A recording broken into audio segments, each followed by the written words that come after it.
I'm on the husband side. Based? But not completely. Oh, here's why I say that.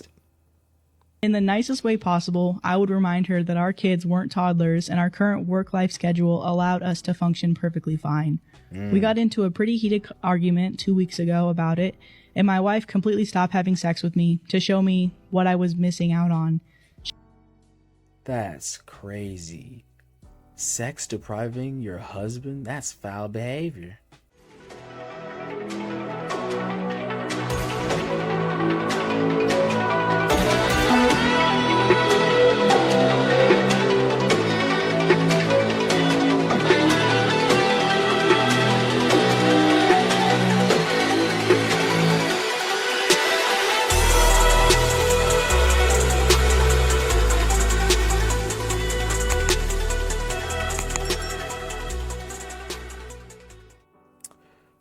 Welcome. Christians disagreeing and being peaceful about it? Let's talk about it. We got this video by Nick Jones about a situation about a wife who wants to stay home. This sort of trad wife TikTok trend of basically modern women, or basically individuals in the West, looking at certain situations across or overseas, or at least different relationships that have a different way of, or dynamic, I guess, from their own, and saying, I want that. And I think me and Nick kind of align at least 84% on this situation, some a high number. So, but that little 20%, I think we disagree on. So let's listen in, and let's pay attention to some key details here. Podcast. And listen, I don't know. I'm not gonna say anything rude. But there was a question that was asked on this podcast that I think is very, very interesting, because I think oftentimes we think that this conversation has to look one way or the other. But I actually think that there's a lot of nuance in this conversation. And that's why I want to play this clip and then give you my reaction to it. All right, let's go. Am I the asshole for threatening my wife with divorce after she quit her job to be a trad wife? I don't even know where to begin with this. Me, 34 male, and my wife, 33 female, have 2 kids together, 11 male and 9 female. Me and my wife have been together for 12 years and married for 8. Around 12 years, married for 8 of them. Around a year ago, I noticed my wife increasingly sending me these trad wife or traditional housewife TikToks. I have nothing against that type of relationship, but I don't think it makes sense for our current family situation. I do earn quite a bit more than my wife and enough to sustain our family on my own, but I don't see the need to do so. I work 80% and my wife 50%. He works 80% and the wife 50%. 80% of his time she works 50%. And besides Wednesdays, where both of us are working, either one of us is always home for the kids. So this was spurred on by the wife looking at some sort of TikTok trend she found. But functionally, there's only one day out of the week where they both work. But nevertheless, they have this kind of system where every other day one person's at the house while the other's working and swapping out positions. Okay. I could work 100% and let my wife be a stay-at-home mom, but again, both of my kids are attending school, and in my mind, there's no need for my wife to be at home 24/7. She got increasingly pushy about it over the past 2 months, and again, I just kept on telling her that there wasn't any need for that, and if we did decide to go down that route, what would she do during the hours my kids attended school? So she's pushing this on him. And he's like, justify it with some sort of like something I can understand. Like, is there an importance of why you want to stay at home? And I know damn well. And she's not really giving him that answer, but Well, our house does need. Oh yeah, mind the curse words, by the way. to be cleaned for 6 hours a day. She would constantly try to butter me up with, you would have dinner ready every day when coming home from work, and something about unlimited blowjobs or some BS like that. So sexual favors and food. Interesting. Hold on. Again, in the nicest way possible, I would remind her that our kids weren't toddlers and our current work-life schedule allowed us to function perfectly fine. We got into a pretty heated argument 2 weeks ago about it, and my wife completely stopped having sex with me to show me what I was missing out on. That's crazy. Sex depriving your husband? That's foul behavior. She basically has been treating me like a roommate since. I just thought she would get over it, and that... A roommate? Rent's due next week, buddy. That's foul behavior. Like, just imagine that. Like, oh yeah, like, we need some groceries. Like, we need to go to the mall. Oh, go ahead and take care of that. Like, what? Like, what happened to the family we had? We've been married for this long and you gonna treat me like this? that it was just a phase, but God, was I wrong. I came home from work yesterday and I saw a bunch of presents on the dining room table. At first I thought they were all for me since my birthday was in a week, but then I saw the labels on them were addressed to my wife. I read one of the letters attached to one of the presents.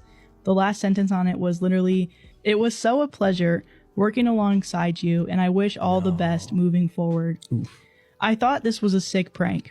A few minutes later, my wife just casually strolled into the living room, acting like nothing was wrong. I guess she saw my mad expression and had the audacity to tell me that you'll get over it. I just lost. Oh no, that's foul behavior. Look at Nick. Look at him. He already has a headache. And I'm like, I agree. I'm like, this is a mess. So you couldn't win him over with your words. You couldn't sex deprive him. So you hurt him? Like well, no, you just do whatever you want. You hurt him by doing whatever you want anyway? That's crazy. That's foul behavior. Lost it. I left without saying another word, and I went to my parents' house. I feel absolutely disrespected. Why the f*** would my wife think it was okay to just quit her job without telling me and just expect me to be fine with it? My wife has been bombarding me with texts and calls, demanding to know where I am and that the kids miss me. Where he at? What you mean where he at? Like hold on. So after doing this crazy foul behavior, this crazy power play, you wonder why he just not okay with that? And you talking about kids? The kids miss him. Oh man.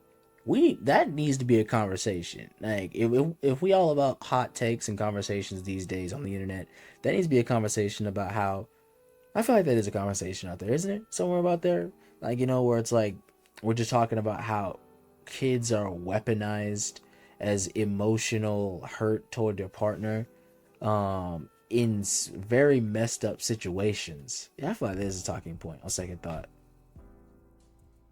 I just told her to go find a lawyer and that I was done with her, and then proceeded to block her. My son sent me a voicemail crying, asking why I was divorcing mom and if Emotional manipulation. That's straight evil. I was leaving the family, and I guess that kind of broke my heart. I haven't responded, and it works. That's why it's so often used, man. honestly, I don't know what to say to him. My mother-in-law has been demanding that I return home and apologize to my wife. My parents Apologize to who? Oh, that's evil. Oh, that's pure evil. And that needs to be a conversation too. Getting your parents involved. I feel like that is a conversation. You know what? I'm gonna stop saying that needs to be a conversation. But we need to talk about all these things more. We talk about weaponizing your kids. We talk about not listening to your partner. We talk about getting your parents involved. All this are various forms of manipulation.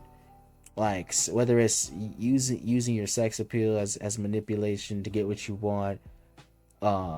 When that doesn't work, just doing it anyway and just having your partner just deal with it.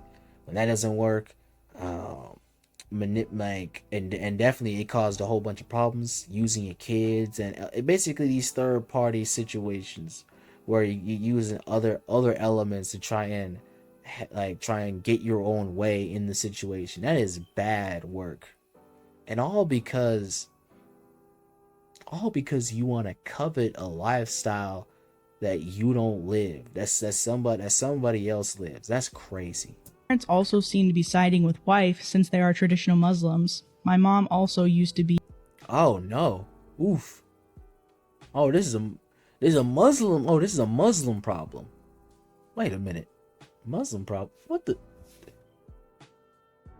She tried to force him with her words. She sex deprived him. And hold on. Isn't that the, hold on. Muslims, that changes literally everything. Let's see. Men are in charge of women by right of Allah, has given them over to which they shall and over and what they spend for maintenance for their wealth. So righteous women are devoutly obedient to guarding in the husband's absence. And what Allah is, there we go. Here's the rest. But those wives from whom you fear arrogance, first advise them, so talk to them. Then if they persist, forsake them in bed. So in other words, don't have sex with them so that they know that they need to switch up. And then finally, we'll just say get like physically dominate them. We'll say that word, but you already know, you see it, I see it, we're just not gonna say it. But if they obey you, once more seek no means against them. Indeed, Allah is forever exalted. Okay, so that's Quran chapter 4 verse 34. Make that make sense. This should be done unto you because you out of line, but you doing it unto the husband? That is foul behavior. I mean, but hey, that's a Muslim issue. All I'm gonna say is I just find that kind of crazy how that's backwards, but never mind. Be a stay-at-home mom.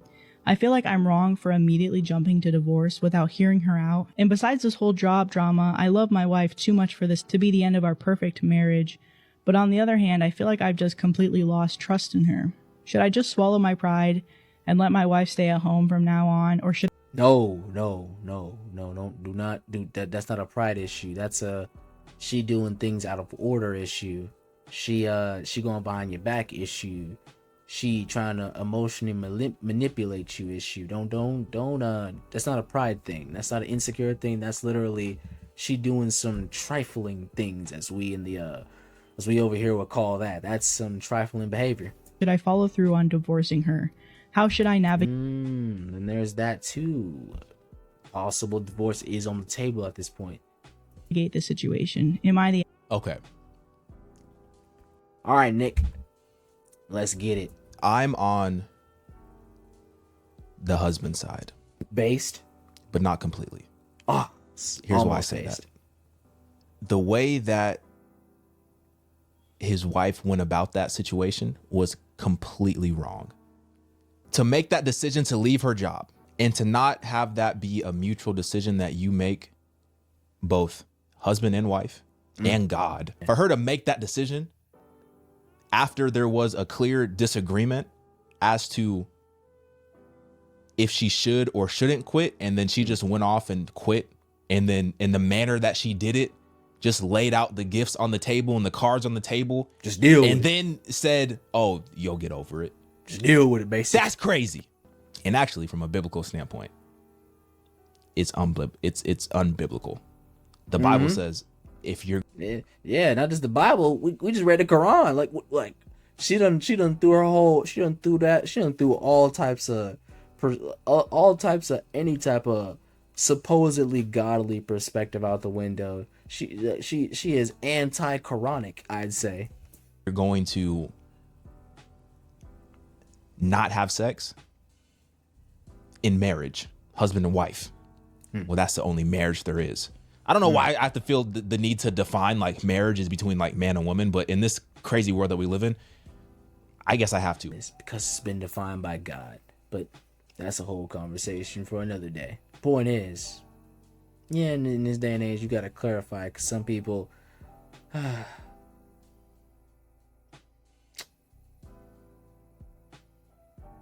just they want to define things on their own terms. But in marriage, from a biblical standpoint, it says like, yo, if you're gonna refrain from having sex, make sure that's mutual. Make sure that's agreed upon. Okay. For a period of time. And then come back together. So that there's no temptation in your marriage. 1 Corinthians 7, yeah. But let me talk about what I don't agree with from the husband's perspective. Okay. And this is tricky because he said himself, well, through the question that they were reading, right? That he has the financial ability to provide for his family. And he doesn't see why his wife needs to be at home all day because they don't have small children. They have children who go to school. You know, they don't have children who require, well, who knows what they consider to be, you know, small and not small. But they have children who are in school, and he doesn't see how her being at home 6 hours a day would be beneficial to the house. But he's able to provide and take care of everything. But it sounds like he just doesn't want to. Mm-hmm. I do think it is very important to have the real conversations of like, why do you want to do this? Yeah. Why do you want to stay at home? What's bringing this desire from within you? Is it external? Is it because you see all this trad wife trends on TikTok and you see all these people making sourdough bread and you see all this stuff? Like, is it external? Yes. Is it or Yes. It's completely external. It's literally, I would dare say it's literally against the 10 Commandments. So thou shalt not cover what doesn't belong to you, basically. Just summarize that.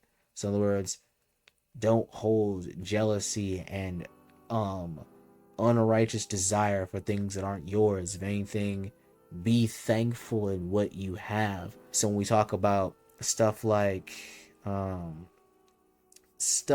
what is guiding you, as far as, because I'm pretty sure the 10 Commandments are, or like the Muslims follow the 10 Commandments as well.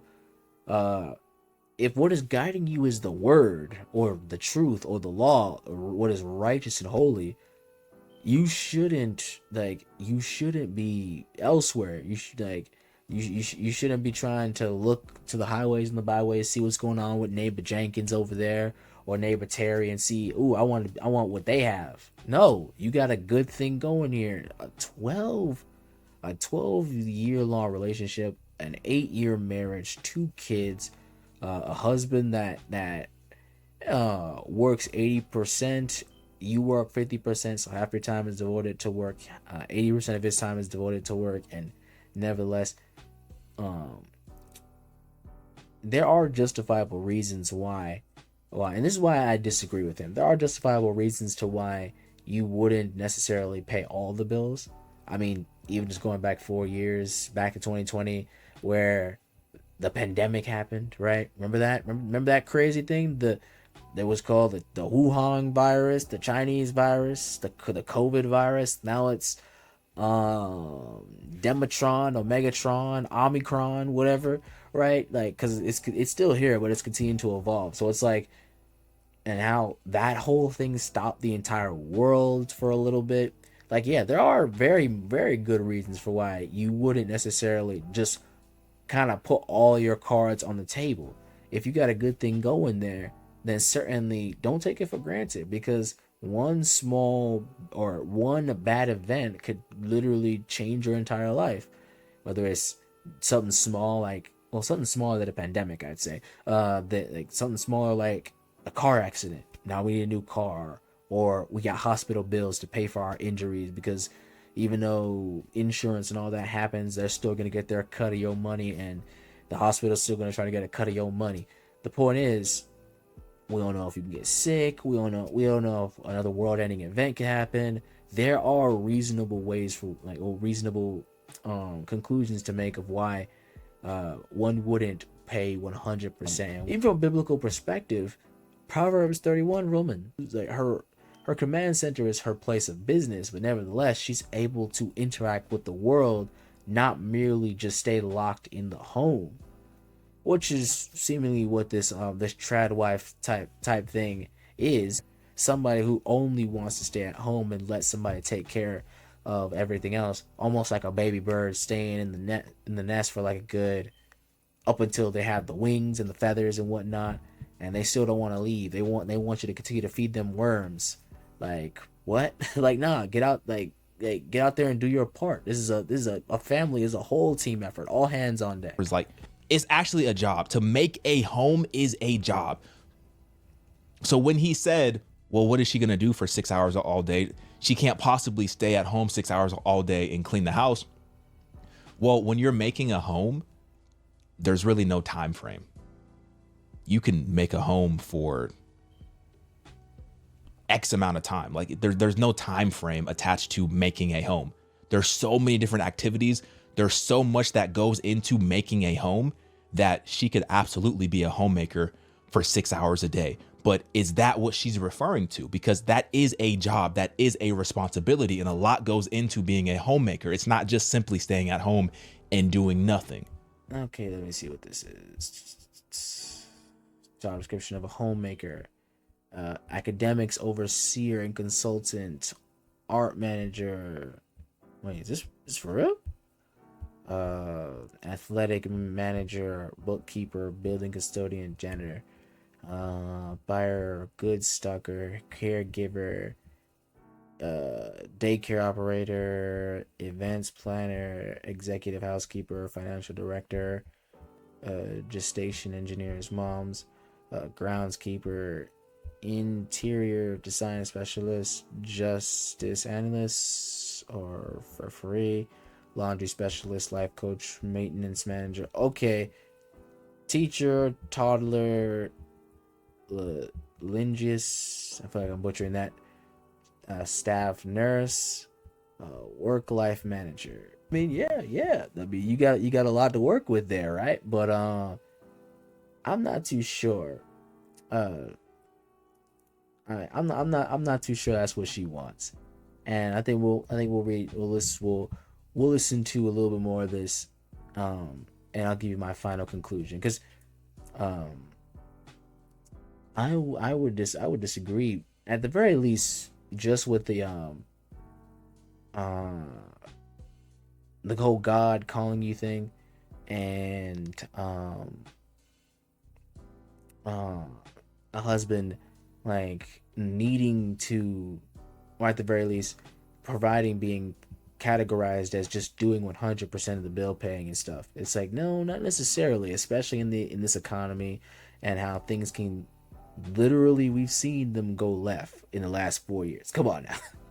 Like, I mean, have you seen who's been running office? I mean, have you seen the events that's happened? Like, come on now. Like, yeah, you need to be able to save and stash something away for a rainy day, because the rainy days are here, and given the current possibility of what's going to happen in the future, who knows? These may be the beginnings of many trials and tribulations.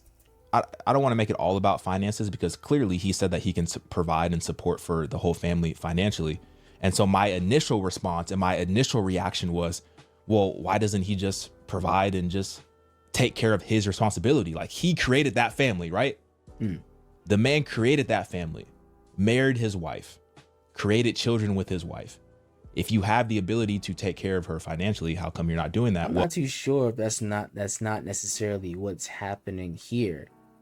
And this is why I hate this whole online type thing, where we kind of hear about these situations rather than seeing and be able to ask questions to the individual themselves face to face, or at the very least just in a one-on-one, because that begs the question. Okay, he's not paying for 100% everything, but is he doing the typical providing thing where you're at least covering 60 to 75 to sometimes, or most times I'd say upward of 90, where, hey, the wife doesn't have to work, but nevertheless she has her own job, she has her own field, because she wants to be able to at the very least have something to show for herself, and that's fine, right?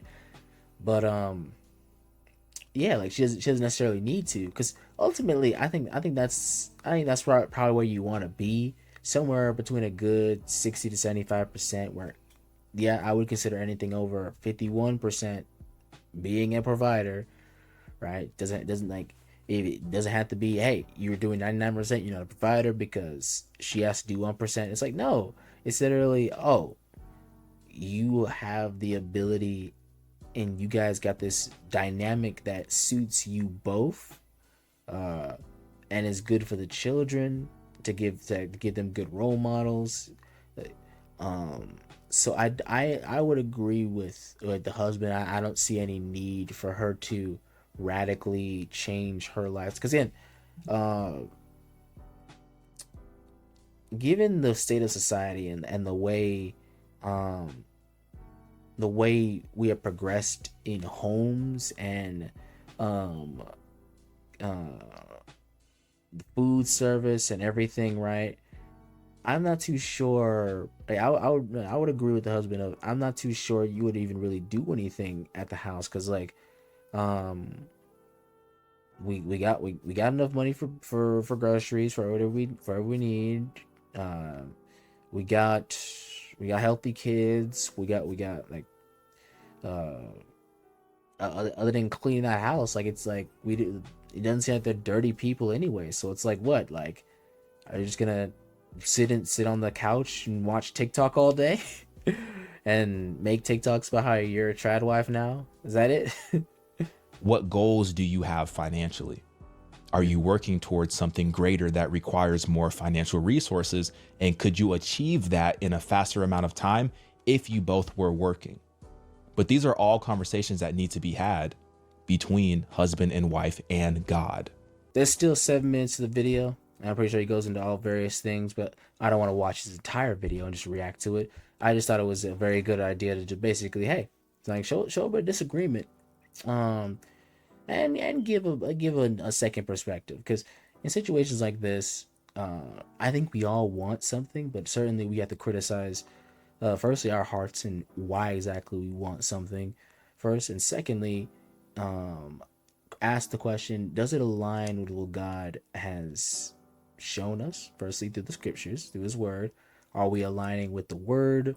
And thirdly, how is it affecting our partners? Because certainly, like, I'm a single man, so I can't even speak about this, but I at the very least can speak for, hey, um, at least the way the Bible speaks about how a husband's supposed to love his wife and a wife's supposed to reverence her husband. There's supposed to be this idea of respect and commitment to one another, in that we both recognize that we really have a connection and we want to move forward together. And so this idea of making moves on your own, I agree with Nick. Hey, don't do that. That's evil. Like that is mean to your partner. And I would also say, hey, like, I agree um with, hey, what's guiding you, right? What's guiding you to make the choices you make? But I would disagree that the husband is automatically obligated to just essentially put out 100% all the time.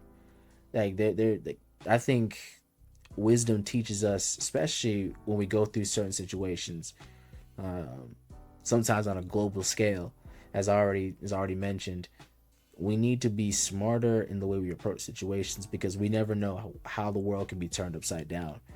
But yeah, good video. Like, comment, and subscribe, and let me know what you guys think.